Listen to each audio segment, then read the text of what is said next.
Hello YouTube, it is your boy B3 back with another kicking movie reaction review. Still doing lots of Universal horror. I'm running out of Universal horror, to be honest. At least the biggest ones. But today we are doing Phantom of the Opera from 1943. It is a horror romance musical. It's listed as a musical. I don't want to call it a musical, but I feel like that is worth mentioning. However, I don't think it's a musical. It's got some full opera numbers in it, but by my definition of a musical, it's not a musical. Yeah, I have this whole argument about musicals with like diegetic versus non-diegetic music, and all the opera numbers in this. Let me before I get any further, let me continue with my read up. You can actually watch this for free on Vudu. I have like a very fancy Blu-ray of it, like a limited edition one. But you can watch it for free on Vudu. It probably won't be as high a quality as the one I saw today, though. It's on YouTube and Google Play Movies, where you can pay for your own copy. 6.4 out of 10 on IMDb, 76% on Rotten Tomatoes, and a 63% on Metacritic, with 88% of Google users liking the film. The release date, August 12th, 1943, directed by Arthur Lubin. Budget was $1.5 million, and they used every cent of it. The film looks great. Actually won a couple awards. The Academy Award for Best Cinematography and Best Production Design. It really deserved the Best Production Design one. I technically... but I don't know what I was going to say. But it was also nominated for a few more awards. I won't list them all, but a couple were Academy Award for Best Sound Mixing, which was good. There was actually only one issue I kind of had with sound mixing in the whole thing. And the Academy Award for Best Original Musical, but once again, I don't really see it as a musical. The sound mixing was really good, though. There was one point when they were kind of in the catacombs, and they were talking, and it was like real reverby, which it would be in catacombs, but when you hear that in a movie, it's kind of distracting, so I wish they would have done some ADR or something for that. But yeah, Phantom of the Opera. It's a good film. Now, this is actually my first time watching it, believe it or not. I just got a copy of this. I got myself a huge stack of movies for Christmas. That was the present to myself that I was missing from my collection, must-haves. And this was one of them. This was actually one of the top ones I needed, the 43 Phantom of the Opera. And everyone I know who's seen this movie either says it's absolutely amazing, super incredible, must-see before you die, or they say that it's awful and they hated it.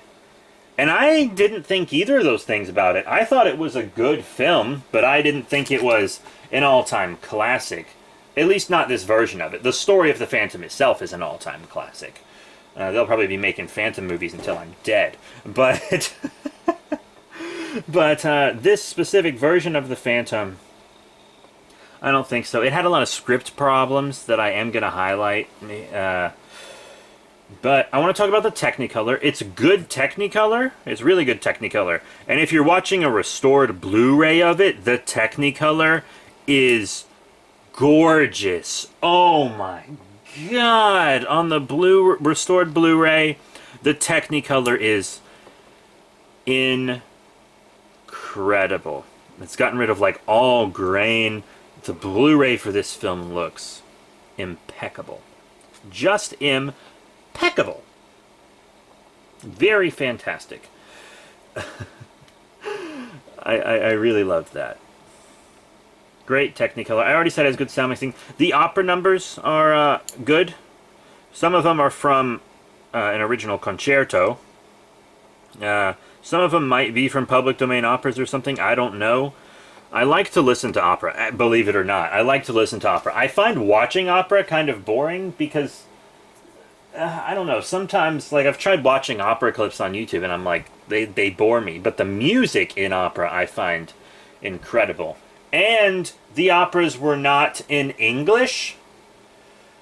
Very good touch, okay? Because operas aren't sung in English in real life. Like, if your opera's sung in English, it's trash, and it's not a real opera, is how most people who are opera connoisseurs would see it.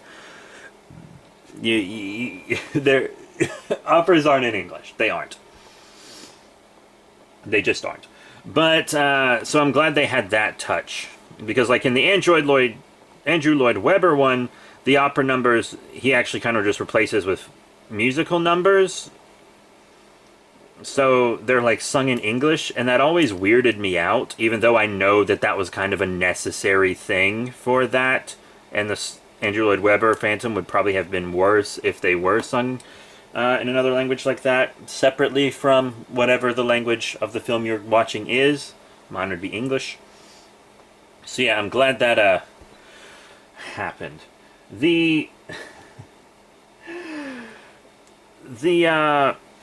acting was good too. I really enjoyed it. There were lots of fun comedic beats that I thought still held up. It does that classic two guys try to go through the door at the same time gag, and some other gags and stuff that I thought were very fun. And then the film starts out with, like, Christine is the main character, but then it switches to Eric as the main character, Eric being the Phantom.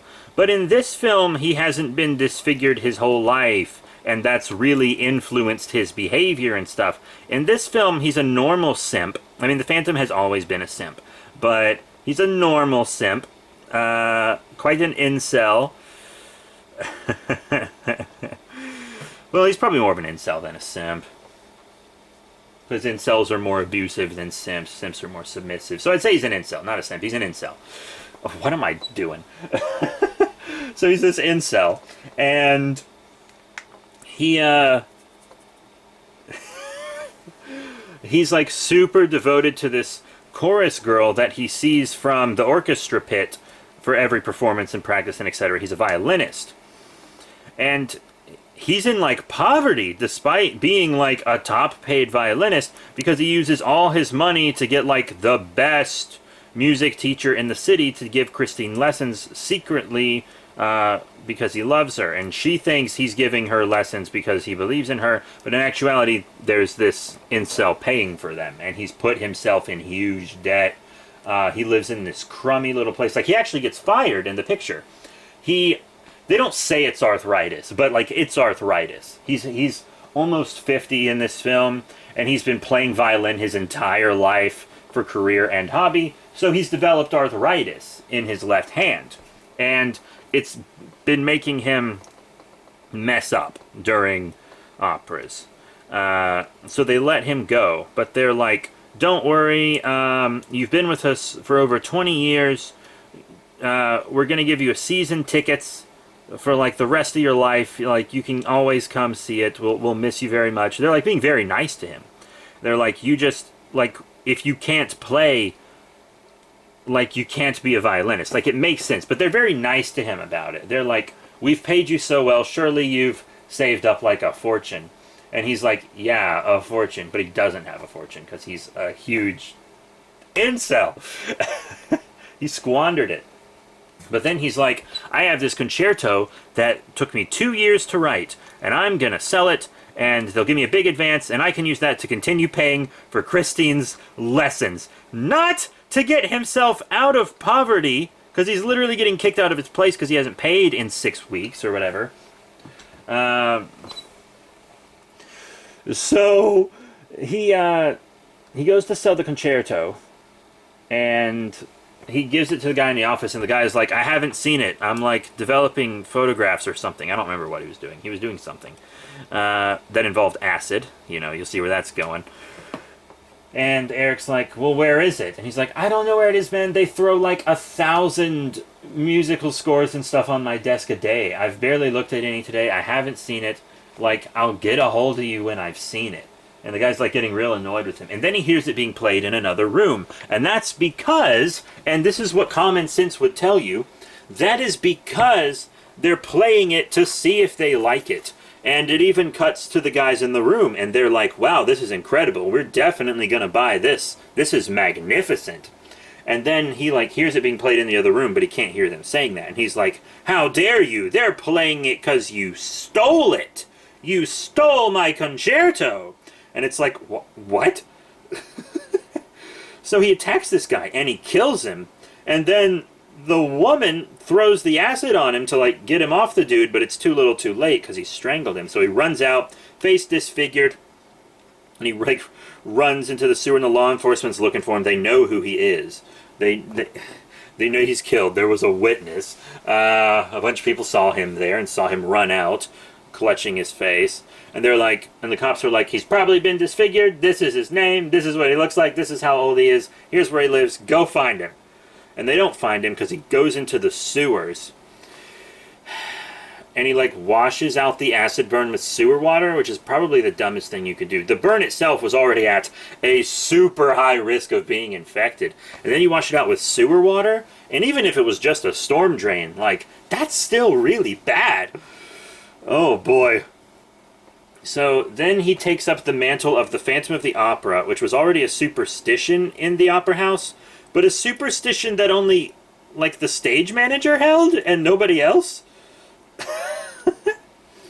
So he, like, puts on a mask, and it's one of my preferred Phantom masks. I prefer Phantom masks that cover, like, the whole upper half of the face, basically, like, everything but the mouth and the jaw. That's kind of how I prefer my Phantom mask. Right here is the 1925 Phantom. That's what his mask was kind of like. It covered basically his entire face. This Phantom's mask did, because he had a really screwed up mouth also. But yeah, like, he kind of takes up the mantle of the Phantom, and it's not like using secret passageways and stuff like the other Phantom, which makes him impossible to catch. This Phantom just steals the master key so he can unlock any door. But it's like, people can catch you coming out of doors, so it's a little harder to believe.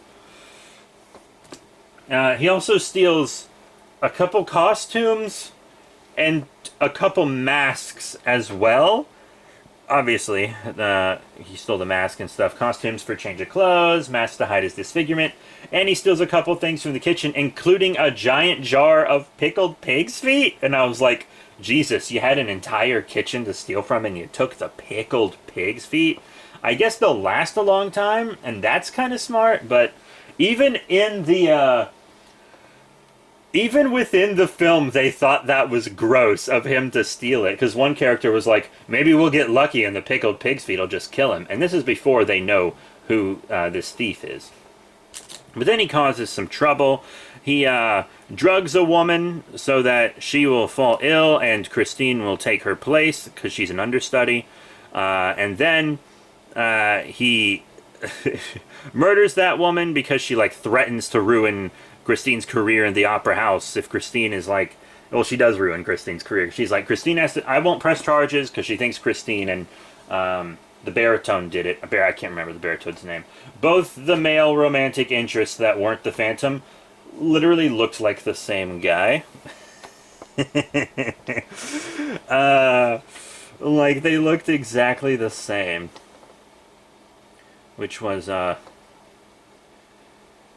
very funny in my mind. Anatoly, I believe, was his name. But yeah, so she's stuck as a chorus girl for basically the rest of her life. And the Phantom goes into that woman's dressing room and he's like, so you're gonna take back all that stuff about Christine, and if you don't, you're gonna pay. And then the woman's like, of course I won't. Are you crazy? So he kills her and her maid because her maid was there to witness it. So then there's this big thing, and it's like, who's the murderer? Who's the murderer? There's like this scene of them like chasing him up in the rafters and stuff. Well, not in the rafters, the catwalks. I'm sorry. I don't know why I said rafters. The rafters were a very big thing in a D&D episode I just played. Episode session. Oh my god, I'm stupid. So they kind of figure out who the Phantom is off screen, I guess with basic logic. I didn't like that they figured it out off screen. I thought that was stupid. I thought that was very stupid. And that was, yeah, that seemed so weird. I was like, what? Wouldn't that be a major revelation to the characters? So, like, I don't know, man. Very weird.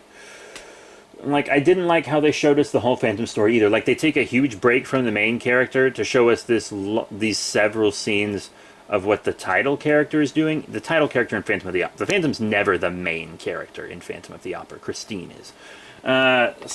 He's just the most interesting character. And the title character, of course. And it's like, yeah, he's the title character, but they just took such a weird route. Showing us all that, and that kind of took basically all the mystery out of it. There was like no mystery to the Phantom at all in this film, and that's probably my biggest problem with it. Zero mystery to the Phantom.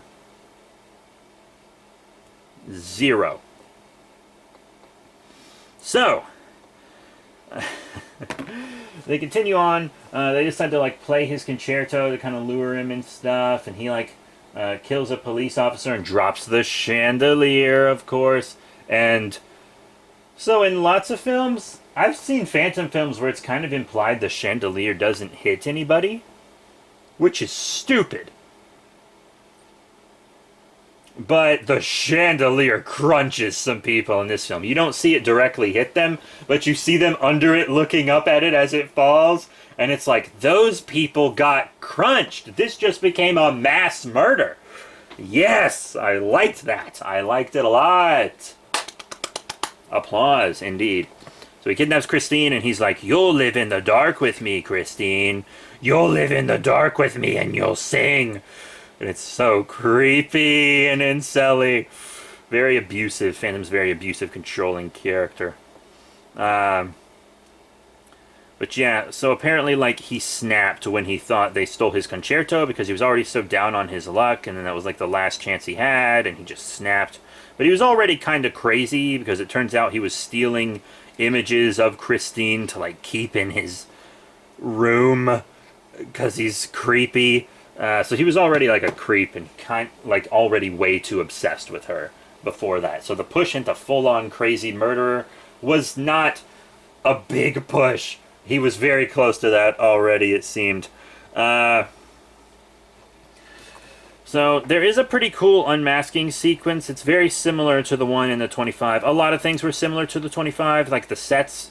In fact, it might have been filmed on the same sets, actually, because that set, the Phantom of the Opera sets for the 1925 one, still existed when this film was made, and actually still existed up until the Wizarding World of Harry Potter was made for Universal. The theme park, they destroyed that set. The oldest film set in the world. Perfectly preserved. They destroyed it to make a Harry Potter theme park section. That's disgusting to me. Disgusting. Harry Potter's overrated anyways. J.K. Rowling's a hack. What was I talking about? Right. The Phantom of the Opera, 1943. Or just Phantom of the Opera. So, back to it, right? So, both of the romantic interests kind of charge down there to save Christine. They do, pretty easily, actually, because the whole place is falling apart, so when a bullet misses the Phantom, it like causes a cave-in because of this poor infrastructure, which was set up before, a little clumsily, but it was set up before. And he's crushed, and they leave with her, and they talk about how they pitied him, but at least the good man he once was will live on through his concerto, and all this stuff. And then there's this shot of his violin in the rubble covered in dust with the mask by it, and I was like, wow, what a great shot to end the film on. But then the film keeps going. I guess they just really wanted to wrap up the romance stuff. They probably did that because they were like, wow, because they were like, audiences will want to know who Christine ended up with. And they're like, both in her dressing room after she has a big performance, and they're like, Christine, you know, this has been going on for a really long time, this triangle. Like, I think all of us are just ready for it to be resolved. Please pick one of us. Stop doing this. And she doesn't pick either of them. which is very interesting. Throughout the film, she's told that she can't, like, have a family and do the arts, which feels like a sexist thing, and it probably was. But they also said that about male members of the opera house, that they had to give everything to their art and couldn't have a normal life. So it wasn't as sexist as it first seems, but there still is probably a sexist thing in there. Because the police commissioner, Raoul, or investigator, sorry, not commissioner. I'm stupid. It's very late. The police inspector, like, says at the beginning of the film he wants her to give up the opera house to be his wife. He basically says that to her. And she's like, no, I haven't even gotten the chance to be the female lead yet. I'm a chorus girl and an understudy. I want to be the female lead. And then the other guy doesn't want her to leave the opera house. Like, he's obviously the better choice for her, but at the same time, she makes an even better choice just to focus on her career and screw it. Like, the romance is getting in her way. And she's like, whatever, I'm done with it. I don't choose either of you. She doesn't say she doesn't choose either of them, but when they ask her to choose, she just kind of walks out and goes to be with her adoring fans. She literally chooses the audience. Right? And then, I love how these guys were both trying to get her, because they were both, for the most part, being very respectful to her. For the most part. You know, there's always the little bits of sexist things in these old movies. But this was much less sexist than I thought it would be. And also, like, they never try to sabotage each other. I don't know if you saw my review of The Lost World, the one that was animated by Willis O'Brien from the 20s. But in that movie, I talk about a character who was in love with the female lead, but then the female lead was going to marry another guy, and she was very excited about it, and instead of sabotaging them, he's just like, I'm very happy for you both, and he even marries them himself. And I was like, wow, that's super, like, uncommon in film. Even today in films, guys will try to completely sabotage each other to get a woman. And in this film, the guys don't do that. In fact, they often compliment each other heavily in front of her. Like, there are often times where they're, like, a little aggravated with the other one because they can see that they're trying to flirt with Christine and they don't like that. But they're always, like, mostly gentlemanly towards each other. And then when Christine rejects them both and she leaves, they're like, you want to go have dinner? And they, like, go have dinner together as best friends. And, like, they'd really come to respect each other after all this Phantom stuff. And I was like, that is an ending. That is a dope ending. They could have ended it on the perfect shot, but instead they ended it on the perfect friendship. Wow. That was awesome. And there was one part where they were like, who are you going to dinner with, Christine? And she's like, how about both of you? And I was like, this is probably just my more modern viewpoint, but it kind of seems like she was implying for a three-way. Of course, that's not what she was doing in a film in 1943. But, like,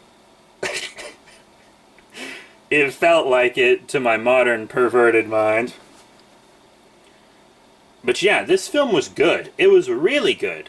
But it wasn't as good as a lot of people have told me it was, but it wasn't near as bad as other people told me it was. I have some problems with it. There's no mystery to the Phantom at all. That's my biggest complaint. And there's a lot of other, like, little script problems. So apparently this script was originally written where the Phantom was going to be revealed to be her dad.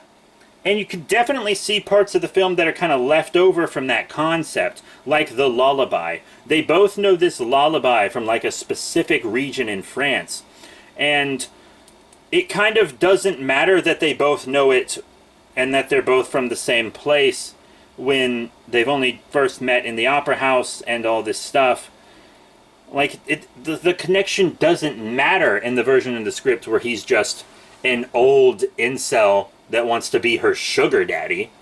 But when it's that her father, but when the big reveal at the end would be that, oh, it's your father, that kind of makes more sense because he incorporates it into his concerto and stuff because, like, he grew up singing it for her and playing it for her. And it would be something that connected them, and it would be great foreshadowing for the reveal.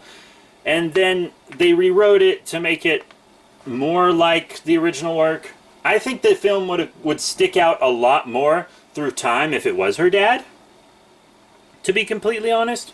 I think this would probably be seen as a better film, as a more unique version of the Phantom of the Opera. But yeah, so that did cause some script problems. Big rewrites like that often do. Like, look at Solo, for Christ's sake. Jesus. Solo, a Star Wars story? Oof. Yeah, upon rewatching that, I should probably re-review that film, because upon rewatching it, I actually disliked it a lot more than I did the first time I watched it. So, let's talk about the mask reveal, or the face reveal. Probably the most anticipated scene in any Phantom of the Opera adaptation. It's a well-done face reveal. Once again, it's almost the same exact face reveal from the 25 one. But the face is gross. It's a very grotesque burn. The eye is what really catches your attention, because his eye is like bloodshot red. It looks like he hasn't blinked in ages, and he very well might not have, because there was acid on his eyelid, and his eyelid is like drooping half down, like he can't move it anymore, which is very interesting. Kind of weird that his eye was like that after the face was ripped off, because if you look at him with the mask on, his eye isn't all red and bloodshot and stuff, and he can blink just fine. But then if you look at him with the mask like fully removed, then it's like that. Which is just something that, like, a continuity thing, but it's also a necessary continuity error, because you don't want to see the bad eye on the mask before it's revealed either, you know? And it covers a lot of his face. Like, it's a better deformity than the Andrew Lloyd Webber one. I actually posted a whole spiel about the Andrew Lloyd Webber face reveal for the Andrew Lloyd Webber movie, not the stage musical, for the movie with Gerard Butler, because it's a terrible face reveal. Like, it's a very livable affliction on Gerard Butler. He still looks incredibly handsome, but then you move it, like, your Phantom has to be ugly beyond belief for it to work, and Gerard Butler's not ugly beyond belief, but he is in this film. Still not as ugly as the 1925 Phantom you see before you. This Phantom, I don't think this Phantom's face reveal or face makeup can ever be beat. Like, it was done so well. The mask is ripped off, and there's like this extreme close-up of his face, and he makes this horrible, ghastly expression because he's so surprised when Christine rips it from his face. Oh, and just Lon Chaney's makeup, like, if you look at him from the front in the film, it looks like he has no nose. Oh my god. Oh my god, oh my god, oh my god. It's magnificent. It's absolutely magnificent. I adore it. So yeah, this film was good. Definitely worth watching. But it's probably my least favorite Phantom film I've seen. I've seen several. I haven't seen the 62 one or the one from the 80s that was kind of ripping off Nightmare on Elm Street with Robert Englund.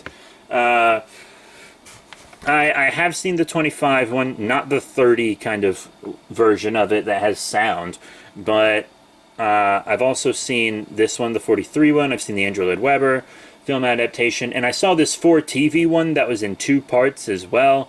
I can't remember what year it came out or anything. I need to find it because I really liked it. But yeah, that's it for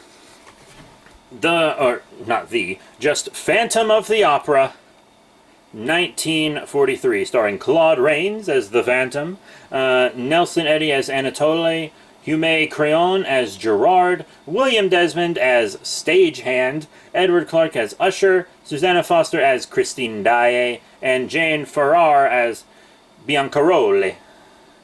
So that is it. Thank you all very much for your support. I need to get to bed. Thank you all very much for tuning in. The next film we do, I'm not sure what I want to do next. I'm going to start doing some more 50s sci-fi stuff, but it's probably still going to be Universal. I really want to do The Land Unknown, The Deadly Mantis, Tarantula, Dr. Cyclops, the Leech Woman, The Incredible Shrinking Man. Lots of those kind of sci-fi films coming up soon. So that's it. Thank you all once again for your support, and I'll see you all next time.